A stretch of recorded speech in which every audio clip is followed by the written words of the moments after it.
भीम जैसा सूरज अगर निकला ना होता, भीम जैसा सूरज अगर निकला ना होता, हमारे जीवन में ये उजाला ना होता। मर गए होते यूं ही जुल्म सहकर, मर गए होते यूं ही जुल्म सहकर, अगर हमें भीम जैसा रखवाला मिला ना होता। तो बाबासाहेब आंबेडकर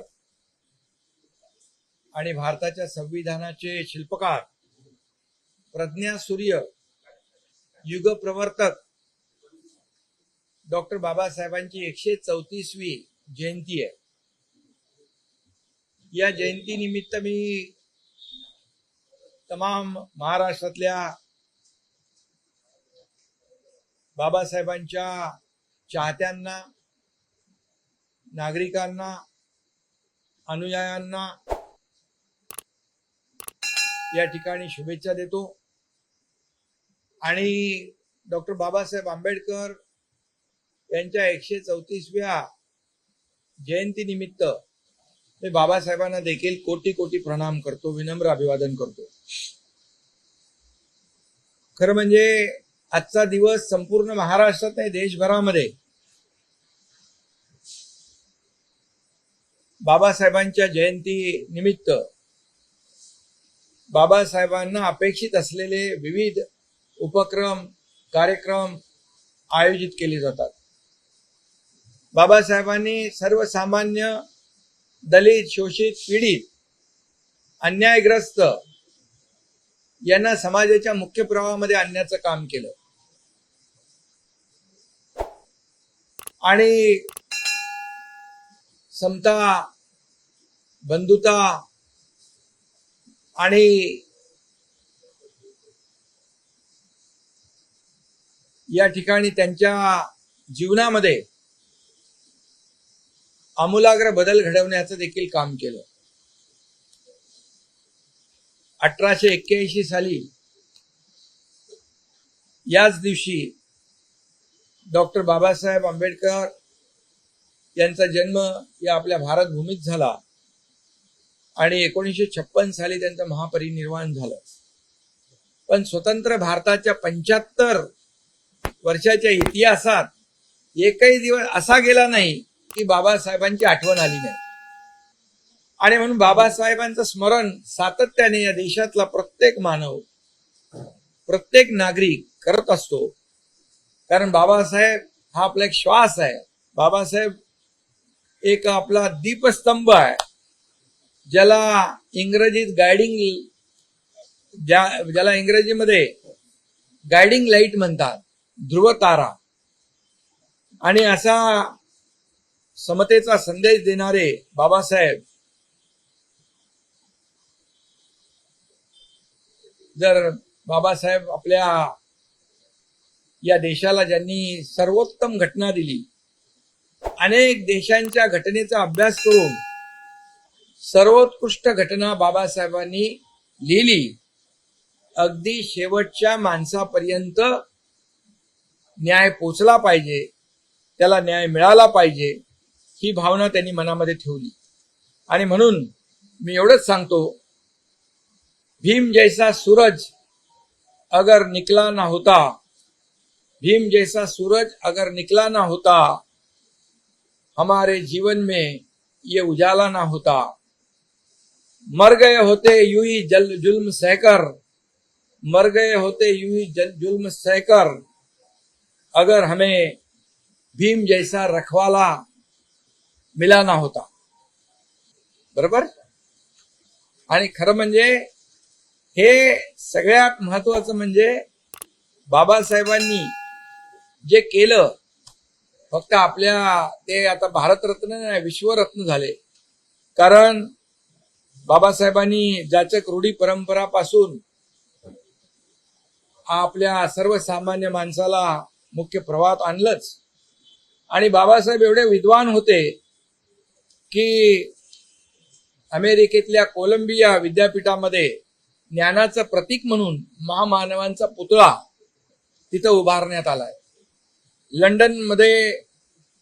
लंडनच्या विद्यापीठातून त्यांनी इकॉनॉमिक्स मध्ये MSc आणि डॉक्टर ऑफ सायन्स ही पदवी मिळाली आणि कोलंबियामधून त्यांना डॉक्टर ऑफ फिलॉसॉफी ही अशा अनेक पदव्या मिळाल्या.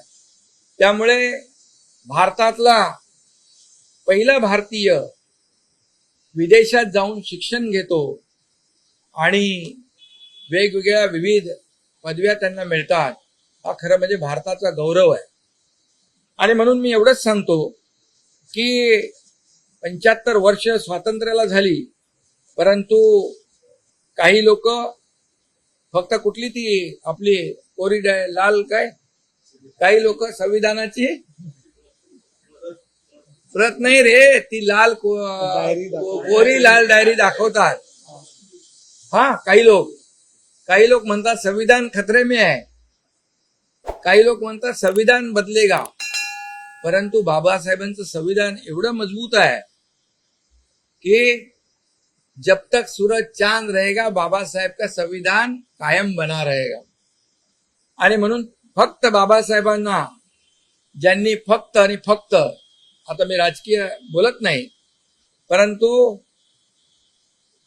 ज्या काँग्रेसने बाबासाहेबांना नेहमीच पराभूतही केलं, त्यांना त्यांच्या विचारांना त्रासही देण्याचं काम केलं, परंतु खऱ्या अर्थाने 2014 साली या देशाचे प्रधानमंत्री नरेंद्र मोदीजी या देशाचे प्रधानमंत्री झाले. खऱ्या अर्थाने संविधान दिन साजरा होऊ लागला. तोपर्यंत संविधान संविधान संविधान म्हणून फक्त लोक गळा काढत होते. आणि आपण देखील महाराष्ट्र सरकार तालुका प्लेसला आपण संविधान भवन उभं करतोय आणि बाबासाहेबांच्या आठवणी जतन करण्याचं काम करतोय. आणि म्हणून इंदू मिलमध्ये देखील आंतरराष्ट्रीय दर्जाचं बाबासाहेबांचं स्मारक उभं राहत आहे.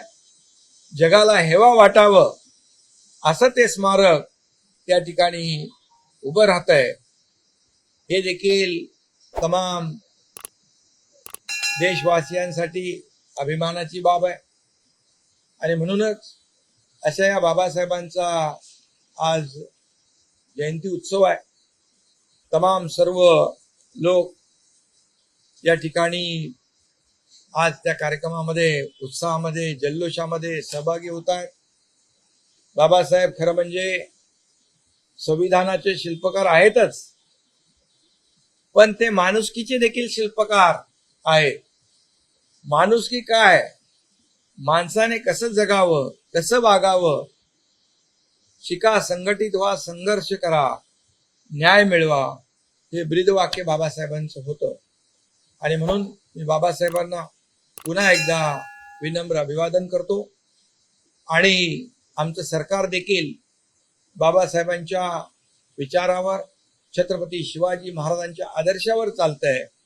आणि म्हणून बाबासाहेबांची घटना सर्वसामान्याला न्याय देणारी घटना आहे. आणि म्हणूनच सर्वसामान्य कुटुंबातला व्यक्ती या देशाचे प्रधानमंत्री झाले, एका शेतकऱ्याचा मुलगा या राज्याचा मुख्यमंत्री झाला, आणि एक आमची दलित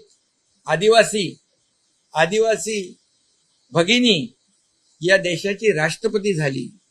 ही सगळी जादू आहे, ही किमया आहे, ही बाबासाहेबांच्या घटनेची आहे, बाबासाहेबांनी लिहिलेल्या घटनेची आहे. आणि म्हणून मी पुन्हा एकदा तमाम महाराष्ट्रातल्या जनतेला आज बाबासाहेबांच्या जयंतीनिमित्त मनापासून शुभेच्छा.